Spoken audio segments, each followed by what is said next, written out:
Hey gamers, it's Mr. Scotty B _ real YouTuber here with an epic review for an all-time classic. This game's kind of underground. I found it. It's only me. You guys have never heard this one before. Spider-Man PS4 PC port. Yeah. I know you've all been clamoring me to produce more reviews, and I know this bad boy won't disappoint my highly dedicated fans. This review, I'm going to be real, guys. This review has been difficult for me to produce. Many of my haters have been saying horrible things to me, like, Scott, how did you even have time to play Spider-Man this semester? Or, Scott, aren't you like a full-time student with some really hard classes like quantum mechanics?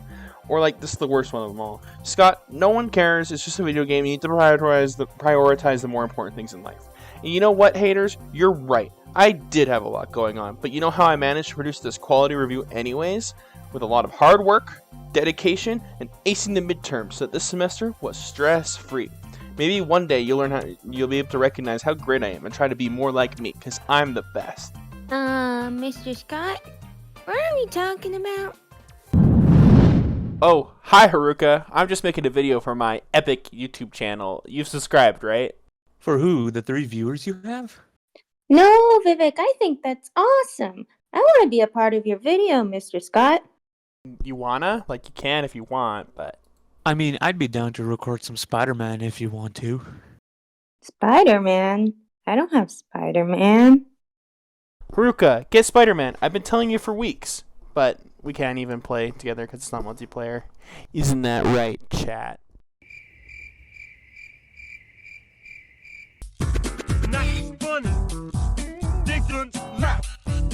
Well, screw you too.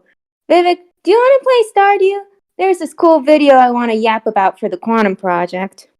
Yeah, sure. Honestly, over Spider-Man, that sounds a lot more fun. Hey, I want to play too. Don't play without me. One eternity later. So, do you guys remember how in class we talked about how the wave function for any particle tells us that it exists in all possible states until you measure it? Yeah, I think I do remember that. Yeah, that's familiar Why? to me. Well, I watched this video that gives a cool, interpretation for how the wave function chooses to collapse. Okay, but what does that even mean? I thought the wave function will just choose the most probable state, or am I just confused? So, you remember Schrodinger's cat, right? Like, how the cat is alive and dead until you open the box and actually look at it? That's the orthodox interpretation of quantum mechanics.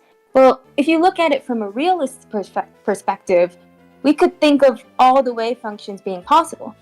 The video says that it's called the many worlds interpretation, where the cat never necessarily chooses which state it's going to be in. So then what happens? Does the cat just happen to be in that state before I even open the box? Well, not necessarily, and the answer really depends on what approach for the many worlds you use. The most famous example that you guys probably have heard is that when you make a choice, a new timeline or a new parallel world is created. Like, when you choose to eat cereal for breakfast, there's an alternate you that chooses to eat eggs and toast, and maybe another one that went without. Oh, like my favorite movie, that Spider-Man movie, Into the Spider-Verse, where in different timelines things are the same, but also slightly different because of like slightly minuscule different choices, right? Yeah, I mean, I think.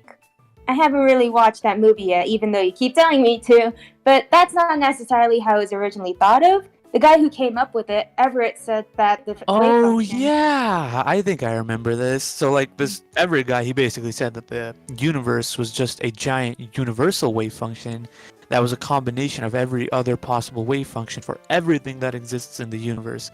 And so when you measure, quote unquote measure, so the wave function of the universe, it kind of splits up into different possible states, right?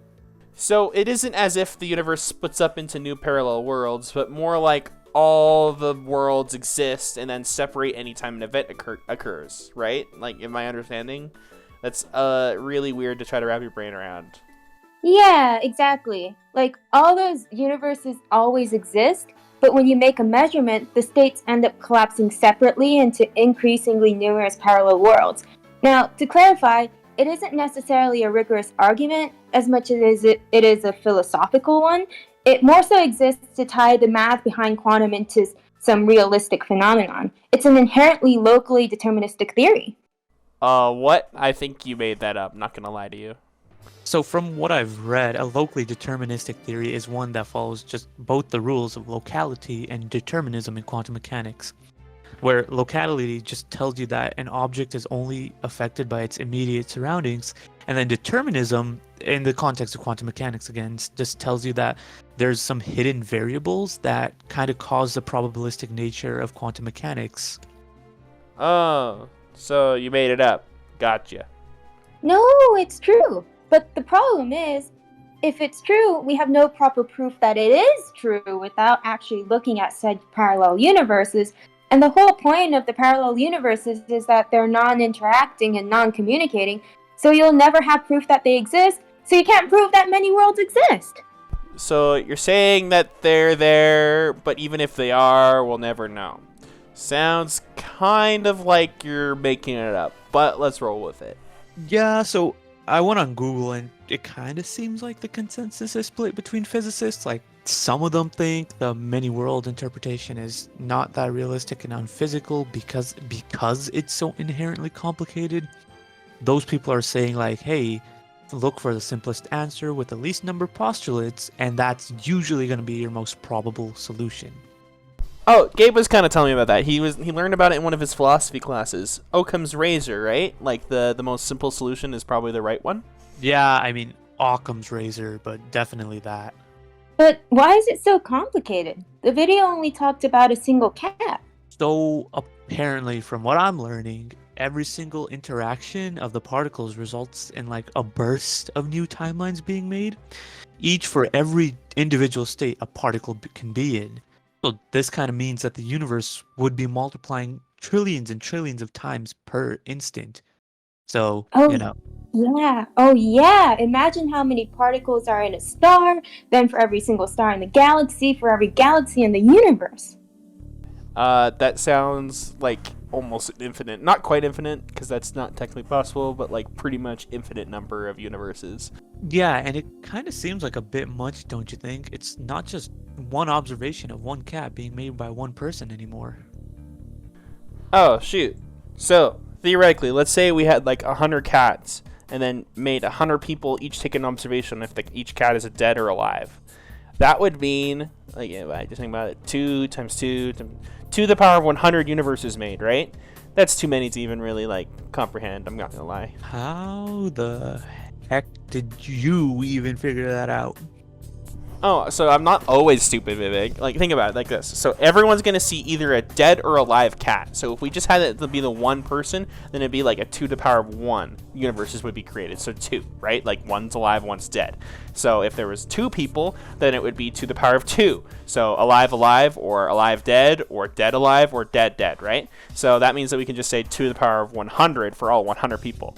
But if all of those 100 people are opening that cat box at the same time, then that'd be 2 to the power of 100 universes made all in one instant. Or the breakfast example. Did you eat cereal, or eggs on toast, or beans with eggs, or beans with eggs and toast, or beans with eggs and toast and bacon? Okay, buddy, we get it. Well, either way, it's saying that every possible microstate of a system results in a new timeline. Can we keep statistical mechanics out of this? Like, I get it, I understand it, but that's a whole other can of worms I don't want to open right now. Right. It's a lot of universes. Yeah, okay. It's just way easier to think about the universe as having a single timeline and then the wave function randomly and suddenly collapsing into a specific state. This is a lot, but I think at the end of the day, we can just kind of agree that the many worlds interpretation or the collapse wave function interpretation are both just trying to explain the world, but from very different perspectives, if that makes sense. Quantum mechanics is inherently probabilistic, which means the whole field of study is indeterminate. If you never know if the cat is dead or alive, is it really one or the other? So that's what the professor meant by the realist or orthodox debate at the beginning of the semester.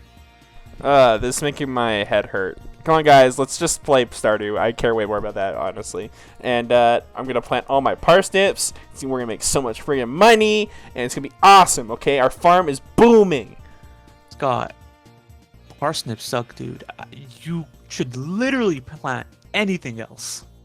And this is why you're one of my haters, Vivek. Oh, don't worry about money, Mr. Scott. I sold all of our wood. We're good. Haruka! What? No!